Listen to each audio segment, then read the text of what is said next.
Okay, Bryn Baxendale is always a hard act to follow, so I'll just get that in before I start. Okay, it's good to be here again.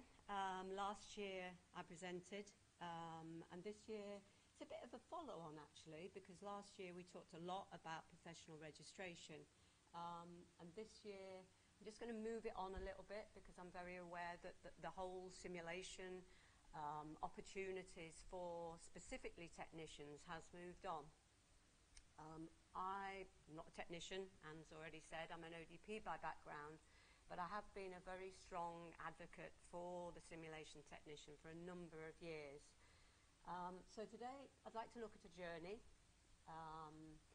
You can see on the slide I'm talking about standard or first class. So as we go through the presentation, hopefully all will be revealed as regards what I mean by standard and first class. And is it a journey of opportunity, a journey of discovery, or is it that mundane route to work where you almost go on autopilot and just do what you're told and get there in the end, but sometimes there are gaps in that journey. There's gaps in your mind. You can't even remember the journey sometimes. So, but the most important thing really is, how can you improve that journey? How can you raise the bar? How can you improve the standard of that journey? Some of you will have seen part of this slide previously, and if we look back 5 years, how many of you in the audience were in a technical role 5 years ago? Few of you. There wasn't a lot out there, was there?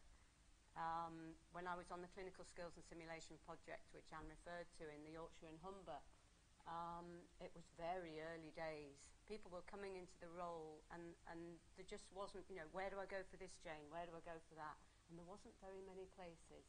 We'd started with the tech room in Aspie the previous year. We'd started a relationship with SimGhost from the USA. The Aspie Special Interest Group, Technical and Technologist Group was started. And there were a few surveys. I started a survey just looking at the role of the technician. But we've moved on. 5 years on, and it's beginning to look something like this. Now that is tremendous movement in a lot of areas. And can I just ask, how many of you, when you look at that, can actually recognise areas that you're involved with? Or perhaps on the perimeter of, perhaps thinking, yeah, I should be doing that. I should be going to more SimTech events. I should be applying for professional registration. But it's sometimes quite difficult to make sure that those opportunities are being made available to you, or you're actually looking for them. You're not just sitting back and waiting for them to come to you. You're seeking them out. So it's all about making sure that these opportunities are actually on your journey, on your route map. You're working towards achieving a lot of what is on that board. And again, are you travelling standard or first class? So where are you on this journey? You, that guy on the right-hand side, well, no, sorry, your left-hand side. He hasn't actually missed the train, but he is trying desperately to get on board. Guy in the middle, he is also in close risk of missing a train. So he knows there's stuff there, but he's not actually getting to it at the moment. Are you on the right-hand side? You've got on that train. You're sat amongst those people. But are you actually engaging with what those people may be doing, thinking or working on? Or are you sort of just sat there? I'll just sit here for a while. I'll just weigh things up. I'll just see what is there for me. Notice the train ticket. There's still chance to upgrade. There's still chance when you're sat on a train to upgrade to first class. And it's my work with Aspie has given me a tremendous opportunity to help support technicians out there to actually get on this journey and follow it through. 2 current hot topics They were on that big slide. They were contained on that slide. And last year, Amanda asked me to speak about professional registration. Why bother? And that was quite an interesting presentation. There was a very mixed audience. There were those of you who were seriously thinking about going for professional registration with the Science Council. There were those of you who were thinking, nah, needn't bother. Why bother? What benefit is it to me? What benefit is it to my organisation? And I think we've moved on with that. I think that the feeling is definitely more positive on that. And the opportunity obviously is there. 6 people have gained professional registration with the Science Council, and there are 32 people on, well, I'll say in the system. There are 32 people who have started their application to gain professional registration. So people are coming on board with it. It's not, for those 6 that have gone through it, it's not an easy task by any means. But if it was easy, where is the quality there? Where is the standard if you make something too easy to achieve? Can I just ask those in the audience, how many perhaps haven't started but are thinking they should be? Yeah, so a few hands. I know there's quite a few out there who are still thinking, is it for me? And if we think of the relationship between professional registration, and again, I'm getting asked now, right, Jane, I was going to go for professional registration, but now, of course, accreditation is there. The ASPE standards were developed and launched in 2016, and from the standards we have now gone into the accreditation process, and that is available for individuals, organisations and for programme. And so there's a little bit of deliberation happening as regards, well, shall I apply to do my individual accreditation? And it's quite interesting that it's not mandated. There is a choice, there is an option, but what you need to look at is what best fits you, your role, your organisation. Because it might be as an individual, yeah, I'm going to go for professional registration. But to support your organisation, and likewise for your organisation to support you, it might be that you are the person that actually leads, and I'm going to use the word lead, on your organisation accreditation application, because that person who leads on that application is the person who is going to draw all the resources together. That is the person that is going to actually, I know what mannequins are used for this, I know how much resource we use, I know what the budget is for that particular course. So the technicians you're quite a healthy resource for those people to support your organisation to go through accreditation. So don't forget that. You might not be an individual application. If you're in a dual role and you're educating, brilliant. An individual accreditation might work for you. But if you're in a technical role, just look at the impact that you can have with your organisation to help them go through accreditation. When we talked about the professional registration, one of the main topics through my presentation last year about why bother was about professionalism. And I've just said about technicians potentially leading their organisations with the accreditation process, and it's all about professionalism. It's that we're talking about professional award. And the clue is in the word, professional registration. And being a professional, and I speak from an ODP side on this, is about that credibility. It's being passionate about what you do. And the technicians that I know, they're all very passionate about what they do and what they achieve. You don't compromise on your standards. When you're behaving professionally, you're not compromising. And I always think that the saying, the standard you walk past is the standard you accept. And I think technicians are in a very good position to actually, you can do a lot of observing, you can do a lot of watching of faculty, you can do a lot of watching of courses, and it is about standard. And if you think of the various things that make up that professionalism, that respect for others, that respect for your faculty, the respect that they have for you, going that extra mile. You're dealing with a multitude of professionals, but you're working as a team, that respect for others, that flexibility. Flexibility is a technician's first name. You know, you change on the spot. You can change, you know, in a minute's notice, we're going to do this. Oh no, actually we'll do that. You run scenarios on the fly. You're very flexible about what you're doing. And your daily activities demand that flexibility, whether lone or team. Honesty and integrity.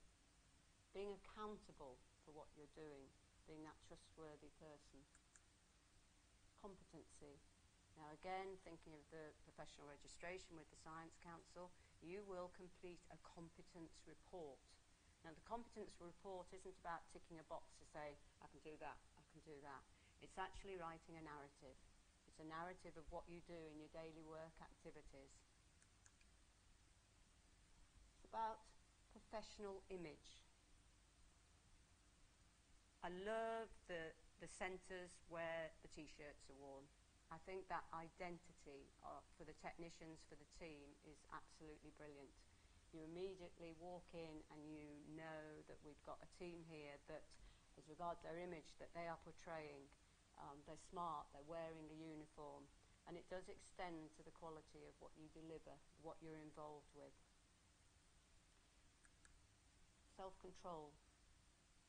You might be seething inside. You might have a member of faculty who's making your hair, tear your hair out. But that professional side of you, actually, you can resolve any issues. You can actually manage the situation. The reliability and accountability that you're working towards, you're planning, you're preparing. It's second nature for you if things go wrong. But you can troubleshoot, you can sort, you can be involved and get things running again. And pride.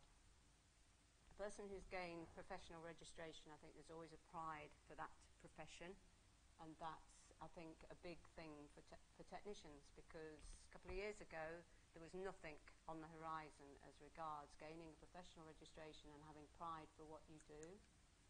Just a quick slide as regards those of you who may have looked on the Science Council as regards professional registration and the 5 elements of the competence report.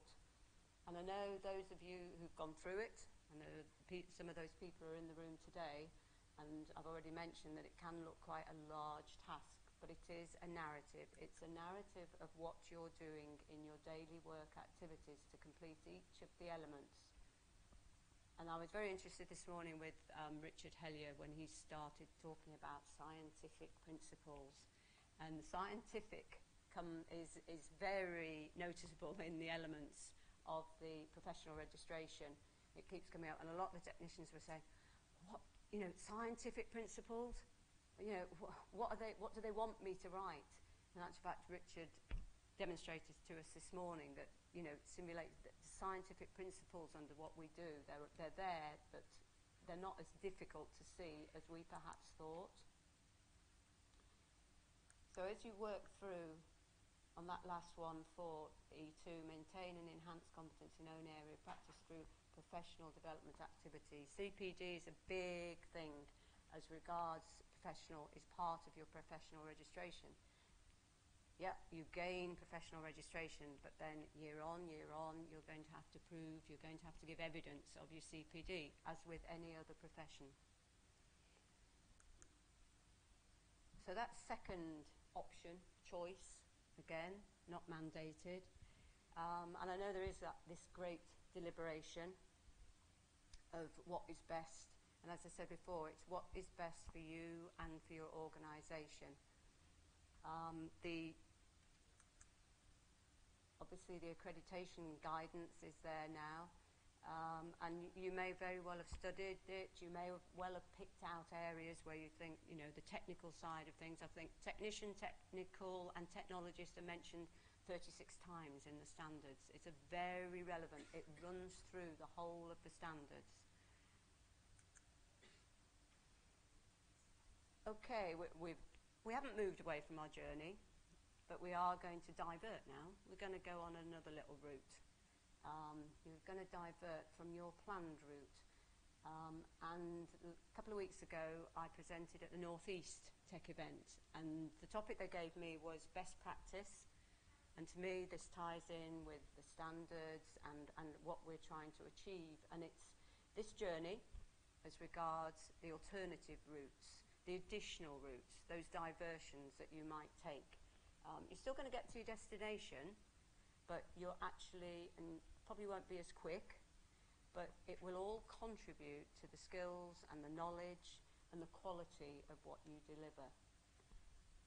So we've already covered our accreditation, professional registration, but now let's just have a little look at the next one, which is, sorry, I can't see on the screen, the networking, the collaborating, which is also important.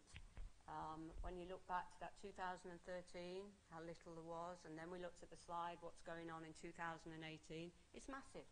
Things that you can get involved with, be it ASPE, be it the ASPE TechSig, attending events, coming to main conference, events like this, the Technicians Day here. There is loads for you to get involved with. It may be that you actually arrange an event yourself. The events that we've had north and south have both been arranged by tech champions in those areas. So please do consider the TechSig group, which Chris Gay and myself are chair of, very active. It's probably one of the busiest, the most active special interest group that ASPE has. And the WhatsApp group, if you're not a member of that, please do get in touch with Chris Gay, because anything from, you know, I've turned the mannequin on and nothing's happening, to something new that's come out and have you tried it? What are you using it for? There's loads of stuff that comes on there. Be visible on Twitter. I know, how many people are using Twitter today? Yeah, more. We need more of you. It's brilliant. It's absolutely brilliant to keep track of what's going on. So, we're just moving round as regards to best practice. There's a bit of a diversion on the route, which is going to contribute to your learning, to the standards that you are trying to reach. Knowledge and learning, daily activities. Mention the daily activities as regards your professional registration. And it is these daily activities that will contribute, which will actually give you the content, the narratives for your professional registration application. Submit an article. It's not out of anybody's reach. ASPE are partners with BMJ Stell, and the opportunities to submit are there. I know a lot of people think, oh, no, it's not in my remit, I couldn't. There is a lot of choice as regards, be it an in-practice report, short commentary. There's loads of things that you are doing on a daily basis that could actually contribute to an article. I'm not going to mention the next one too much, because obviously I'm in.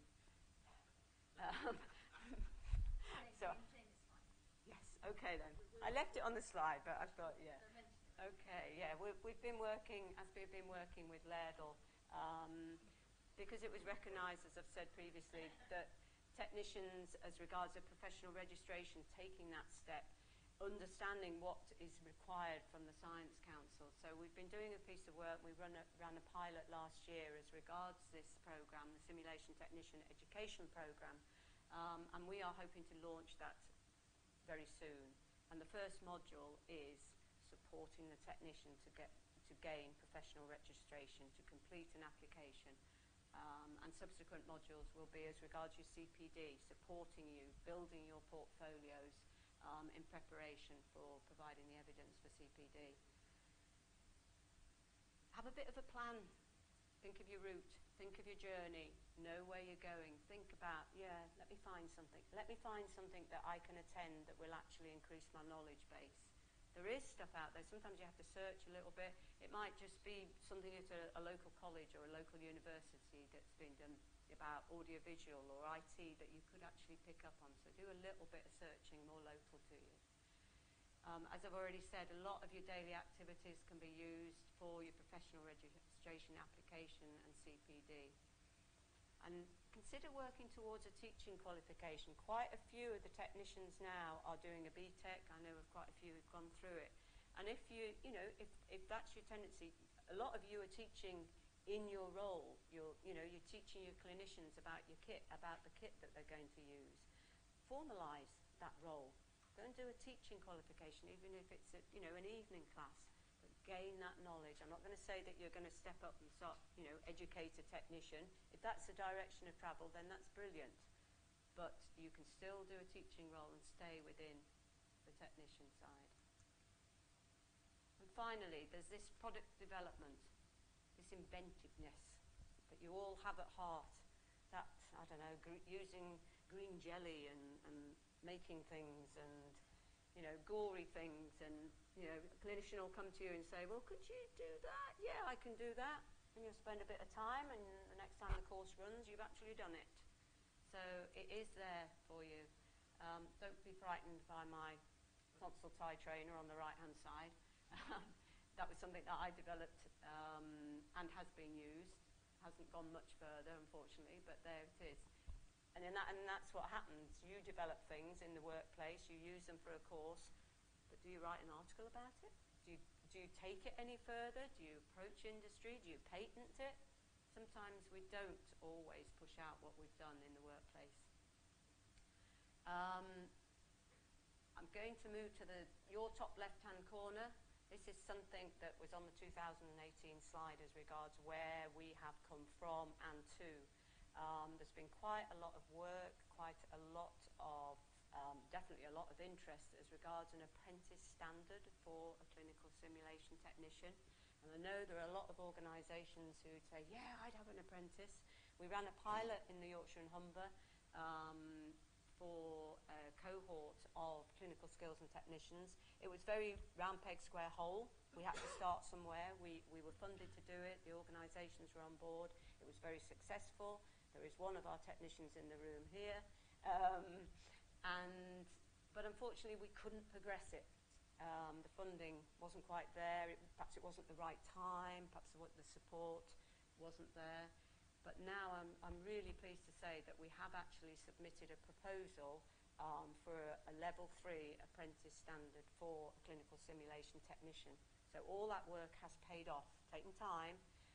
The proposal went in, and lo and behold, we got set back right at the first hurdle. But barriers are there to be overcome. We've bounced back. We've done what they said that we needed to do with this proposal. We actually approached another Trailblazer group, and I won't go through all the detail on it, but we have now been told to resubmit. So there is still that opportunity going to be there. And for those organisations, for those managers in the room, and for the technicians who are possibly going to be mentoring these guys in the workplace, it's getting quite excited about the apprentice standard. I've already said about sharing your creativity, your abstract submissions. Do get out there, seek out your cost efficiencies. I'm a big one in cost efficiencies. Buying kit at a very reduced amount is a possibility. So explore things. Don't just think, well, I've just got to buy it. Okay, the budget, yeah, it's going to push the budget, but there are places, there are companies that you can get some very good kit from. Okay, so we've gone through that journey. We've looked at the journey as regards standard journey. I hope that I've moved it towards first class as regards the opportunities that are out there, mainly professional registration and accreditation. Those for me really do up the standard. And over the last few years, we've got technicians in the room, there's 3 there, that have actually really stepped up, head above the parapet. They did what they're doing today, last year here. They did the same for us in ASPE. They live streamed elements of ASPE. Nick Perez, those of you who know him, He's doing some brilliant work with AV. Chris is in the room.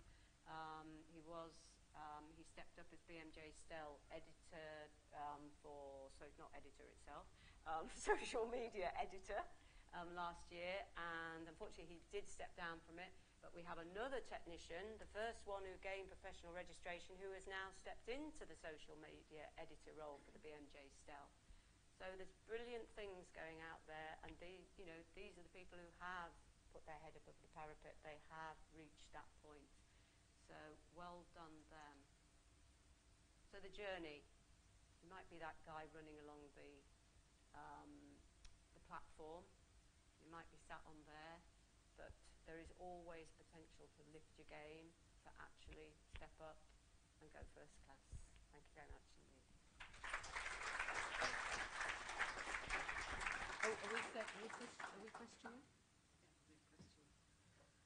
Thanks, Jane. I think that's provided a really clear pathway to help SimTechs work their way through the maze that is out there now as far as accreditation and different routes of accreditation go. So thank you very much for that. We do have time for a few questions. So would anybody like to ask Jane anything about presentation or any of the two routes of accreditation? Kate.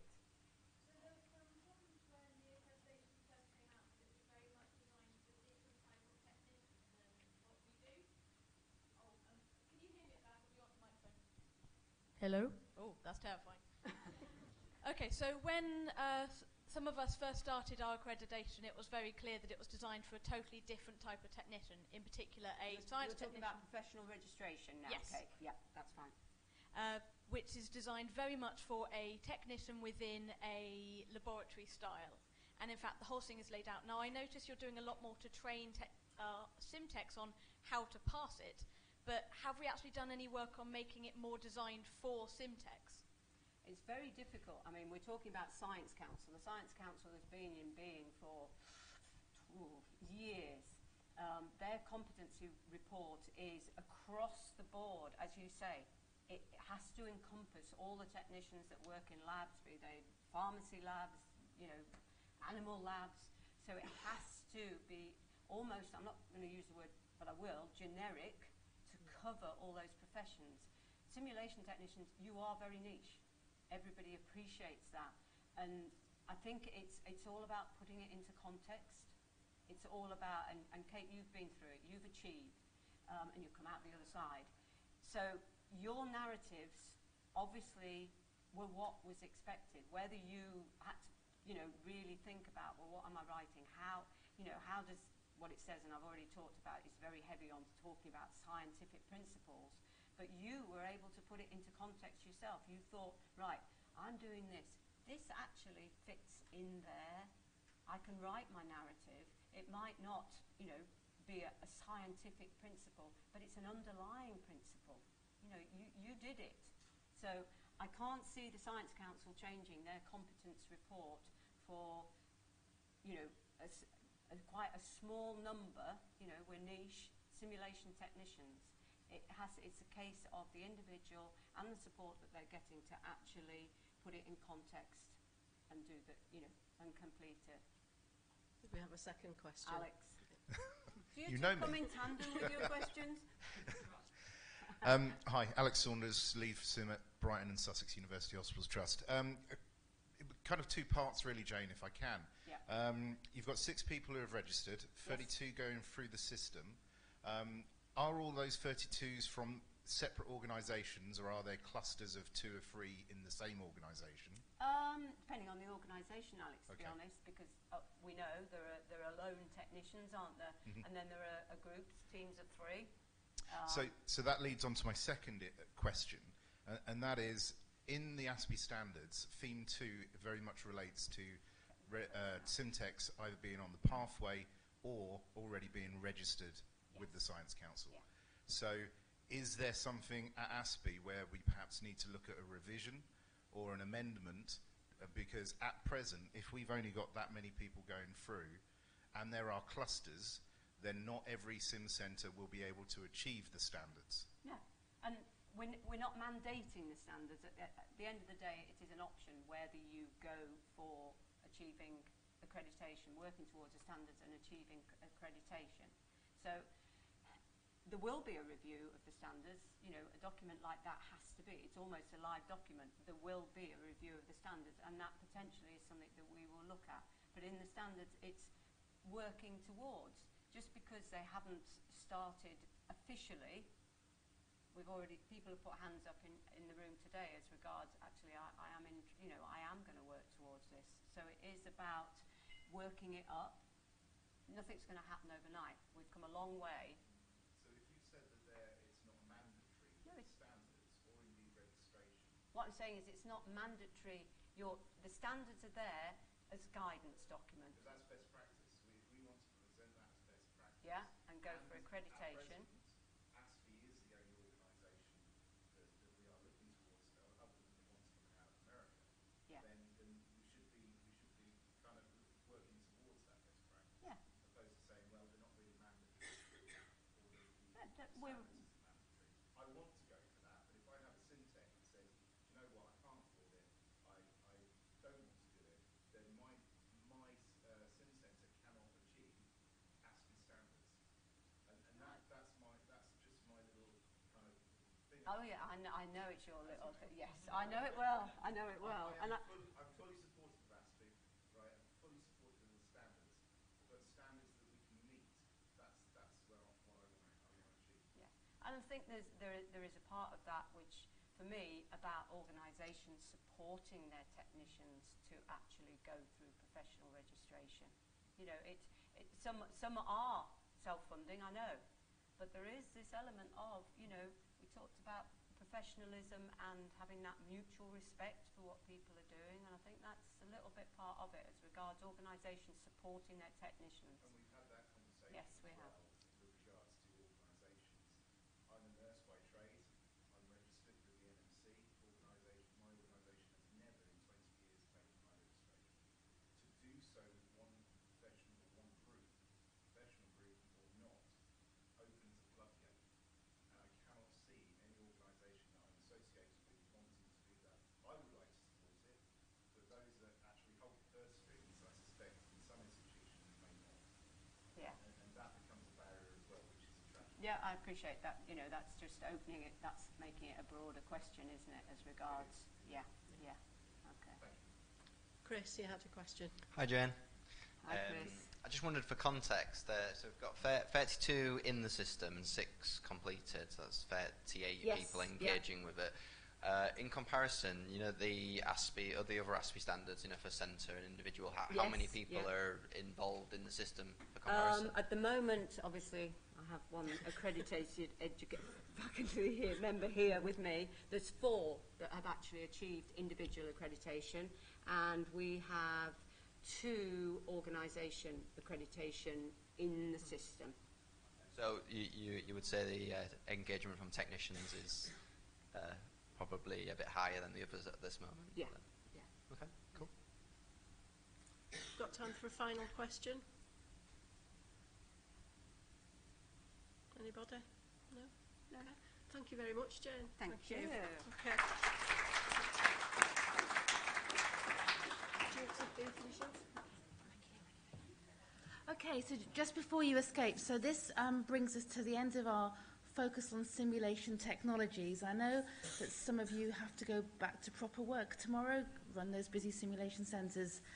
The day 1 evaluation forms are now on the website, and based on the feedback from last year, we did make changes this year. Also, for those of you that are having to leave us tonight, there are certificates of attendance you can collect at registration.